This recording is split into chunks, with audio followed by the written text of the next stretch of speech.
All right, let's talk to somebody who knows what the hell they're talking about.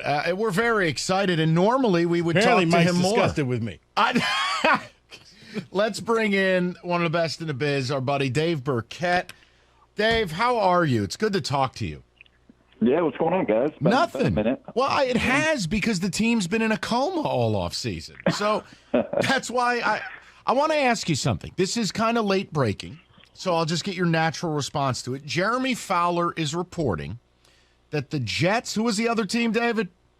Jets, Lions. Jets, Lions, and Packers. Jets, Lions, yes. Packers are expressing interest in Debo. You buy it? Ooh, man. I mean, look, we all know the Lions need a receiver, and Debo's one of the best in the biz, right? I mean, do I buy that they've expressed interest? Sure. I mean, Brad Holmes wouldn't be doing his job if he wasn't looking into it. But do I think something's going to get done there? No, I don't. Just because, I mean, I think a lot of reasons, the way the Lions have gone about building this already, the money that it would take to commit to him, and maybe if Debo doesn't want to do the running back thing, I mean, that's part of his allure. And so, maybe that would sour the Lions on acquiring him a little bit, and given the money they'd have to pay. So let me ask you this question, free agency-wise. Look, I'm not knocking bringing back your own guys. It's part of the process. You have to retain. I get it. Charles Harris, Tracy Walker, no issue. But, Dave, were you surprised about the level of inactivity adding to the nucleus, getting some starters? Not terribly. I guess I went into this offseason thinking they were going to do more, but before the combine or around the combine time, it sort of became apparent that their main target was going to be a receiver, and maybe they'd patch up some other holes defensively, like they had one big move to make, and I don't even know that Chark would be a big move since it was a 1 year deal, but I guess he was the big player, and given where the money went at that position, I get why they sort of scaled it back. But Mike, I know, I mean, look, I've certainly heard you and know your complaints about sort of what the Lions have done, and I think they're valid in a lot of ways. But I would say Brad Holmes and Dan Campbell, they've been very diligent in what they want to do, and I do believe that there will come a time where the Lions will be aggressive in free agency or the trade market, or acquiring that one or two players that they think can be difference makers for them.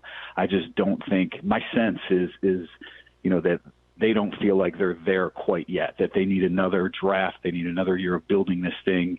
And then, if they take the step forward they hope to this year, maybe they're a little more active going forward. The other thing, Mike, and not to discount this, I mean, there are some, you do have to take cash spend into account here, and the Lions haven't done a whole lot, but I do expect them to, get deals done with T.J. Hawkinson, Amani Oruwariye, some of those guys that, maybe that eats into what they would be spending otherwise in free agency when they get those done this summer. What do you think that Hawkinson deal looks like? And then Rico's going to ask you 17 in a row here. But what?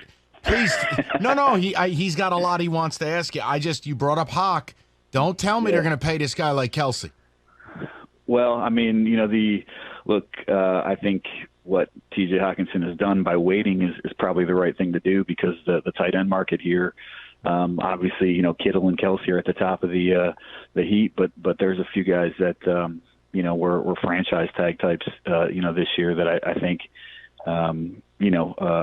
have gotten paid a little bit to sort of bump that tight end market up. I think if I'm not mistaken, Kittle's like at, I don't know, $15 million a year, and he's at the top of the market. And so I wouldn't expect Hawkinson's going to top that, but you're probably looking at, was it Dallas Goedert, I think, signed for $14 million or something this year. And so you're probably looking somewhere in that range. Talking with Dave Birkett, and Dave, you talked about how, eventually they'll jump into the free agent market and they'll start spending money. But when you have a plan, occasionally your plans change when new opportunities pop up. And with this gigantic quarterback carousel that happened this offseason, the Lions not opting in, were they telling us something without saying how they feel about Jared Goff? No, I think the most telling thing that they said about Jared Goff was when I asked, Dan Campbell about needing an elite quarterback, when we had our little beat writer sit down with him last week, and how important that is to winning long term in the NFL. And he said, he didn't think he needed one. And I sort of took that as an indication that, or maybe an admission that they don't have one right now, and maybe they don't think one's available in this draft. And so grin and bear it as they continue to go through this thing. I mean, I know they, maybe they're a little more high on Jared or think that he can do some things that you and I don't. But I mean, he came up with it and said, he had a chart, and I'm assuming that Jared Goff is higher on his chart than Russell Wilson and Deshaun Watson. He's his words. He's got guys up on his chart. Don't take any lesser guys just to make a splash. Yeah, no, I get that, but I think there's a lot of factors at play there too, and right, the Deshaun Watson thing. I mean, that's in a whole separate ballpark than anyone else that we're talking about here. And I just, I don't think the organization was going to go down that road at all, had any interest in dealing with that. But look, if you gave them true serum, I mean, I think they would tell you, that we're exactly what they think of Jared Goff, that he's not in that elite, class of quarterback. But Rico, to your point, maybe, they do think that if you surround him with all the right talent, that, maybe he can lead this team a little bit further than you and I believe. And that's, they look back at what he did in LA and going to the Super Bowl with that team a few years back. And they think, hey, maybe if we give him the weapons at receiver and we keep this offensive line healthy and we have a complementary defense, then they can be, a pretty successful team on the field. I believe that they need to upgrade that quarterback position. And they better do it before it's too late. But I don't know that upgrades are available for them right now since they sat out that veteran trade market. Dave Birkett from the Detroit Free Press joined us right here on the show. Dave, talking about upgrading of quarterbacks. They had Malik Willis in. They had Kenny Pickett in. We really haven't heard anything what happened since. Are these viable options for this team? And if so, are you really looking at doing this at 2, or is it whoever's available at pick 32? Yeah, I mean, I wrote a little something today that we've all talked about the Lions and maybe taking a quarterback at 2 or wanting to trade down from 2, but maybe the more realistic scenario is them trading up from 32 to get a quarterback. I just, the more I talk to people, I'm not sure, either of those quarterbacks is going in the top 10, and so all of a sudden, where do they go, right? If they get past Washington, who I guess still needs a long-term solution at the position, maybe New Orleans. Pitt at 20 obviously has been linked to Malik Willis. But, I could see the Lions making a move up for one of those guys because, look, Willis has, he's got all the upside in the world. He's a long way away from reaching it. And so that's a very risky pick. And I think, far too risky for the Lions to make at 2.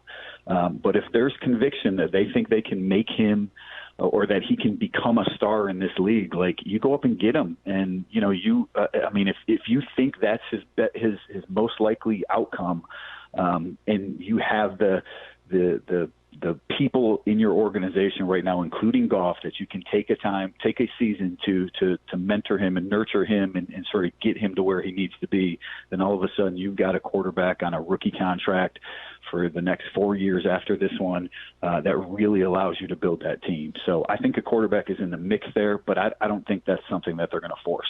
Hold on real quick. Yeah, go ahead. Any interest of maybe just kicking that can one more year, looking at next year's quarterback class, and maybe coveting one of those guys instead? Yeah, I mean, that's why, they don't force it, right? I mean, they do, obviously, having worked with Malik Willis at the Senior Bowl, maybe they should have a pretty good read on whether they can make him, what people think he can be. And so that's why I think that's probably the most realistic option. Kenny Pickett, he strikes me as a guy with a limited ceiling. Yeah, so I don't know that that's in the mix for them, though. He does rank higher than Willis on plenty of teams' boards right now. But next year's class, we don't know what it's going to become, but it certainly looks like it's going to be better than this year. And Brad Holmes did say yesterday that he is interested in acquiring more draft capital for 2023 in the next 7 days or so. So that leads me to believe that, he knows that could be in the mix for them next year. All right, Dave, I'll leave you with this. 2 scenarios. A, Hutchinson goes 1. The Lions select blank. Hutchinson doesn't go 1. Are we all just resigned to our fate? That's who they take it to. Go. I filed my mock draft here, that's going to run Sunday, and I do have Hutchinson going number one again. So I still believe that, he's going to be the pick for the Jaguars. Okay. And look, if he's there, I do think the Lions take him. I think, he checks a lot of the boxes that they want. Some people think he's just a try-hard guy. He's much more than that. He's a productive player. I mean, he's a good he did some good things against the run. He's got better athletic ability than people think. I don't know, Mike, that he's going to be Myles Garrett, maybe to your point, but no. I do think he's going to be a really He's a good, safe pick, and they'll sell lots of jerseys. I know how this thing works. So who do they end up with if he's in Jacksonville, Dave? This is what I want from you.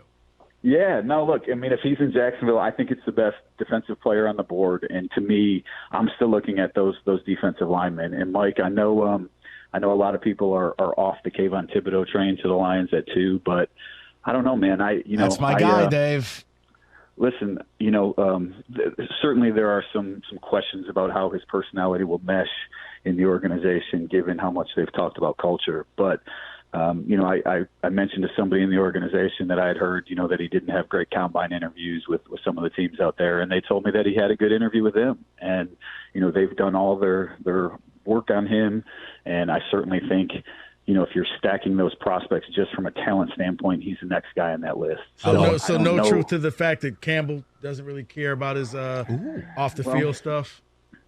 Look, I think that's something that when they were doing all this work on him, that's what they were trying to make sure that he would be a fit with Campbell. And one other thing that someone had told me that was around him a lot at the Combine, he said, this guy was professional. Like, as everyone was, he's got schedules that he's got to keep for various things that he has to do, and he wanted to know what those were so he could make sure he got his work in, his nutrition in, and they said, maybe that speaks a little bit to his maturity as a player. So I think there are questions about him and his personality.